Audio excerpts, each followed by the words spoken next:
नमस्कार, मी अमित चव्हाण. आज वीरभद्र कृषी केंद्र शिवणी सोळा या उत्पादनाचं आपल्याला पाण्यामध्ये डिझॉल्व होते. तर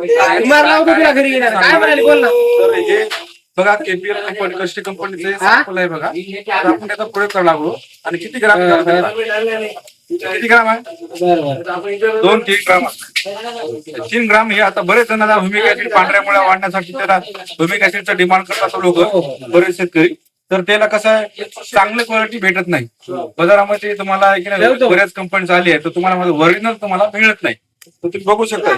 आता बघा कसं आपण करू. आपण तो घेऊता ना म्हणजे दुकान आहे का? थोडी दुकान आहे दाखवू मला. आपण तिकडे घेऊता गेल्या ना. आता इथून चाले बघा हे युनिक आहे. तुम्ही पाण्यात टाकल्यानंतर रिझल्ट कसं खाऊ शकता. कार्य कसं कापूस, सोयाबीन, हळद. हळदीला आपण ड्रिचिंगच्या माध्यमात करू शकता आणि कापसाला आपण वरून करू शकता किंवा आपण सोयाबीनला पण करू शकता आपण. कारण याचे रिझल्ट एवढे चांगले आहेत, भरपूर आहेत. कारण याच्यात ह्युमिक ऍसिड आहे, सिलिकॉन आहे, प्रोटीन आहे आणि सिलिकॉन आहे. असं मटेरियल तुम्हाला मिळतच सोयाबीनला सुद्धा मावते. कारण जमिनीमध्ये पांढऱ्या मुळ्याची वाढ, पांढऱ्या मुळ्याची संख्या करते आणि पांढऱ्या मुळ्याची संख्या वाढल्यामुळे काय होते, जमिनीमध्ये अंड पूर्ण खेचून घेते.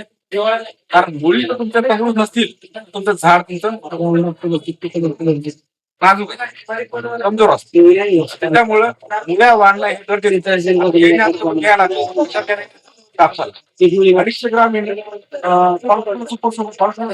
ml कॉन्फिडर आणि 25 ग्राम फ्लोरा असे यांनी आळतीसाठी एका एकदा 500 ग्राम 500 ग्राम तुम्हाला रिझल्ट जबरदस्त. आज टाकले 7 ते 8 दिवसात कारण जमिनीमध्ये पूर्ण अन्न घटक खेचून घेते. कारण पांढऱ्या मुळ्याची वाढ चांगल्यापासून दिसली पण असल्यामुळे चांगली असते. नत्र पाला कॅल्शियम, मॅग्नेशियम, गंधक, झिंक, फेरस, मॅग्नीज, बोरॉन हे सर्व घटक वाढवून घेण्याचं काम, खेचून घेण्याचं काम आपल्या कंपनीचं फ्लोरा करते.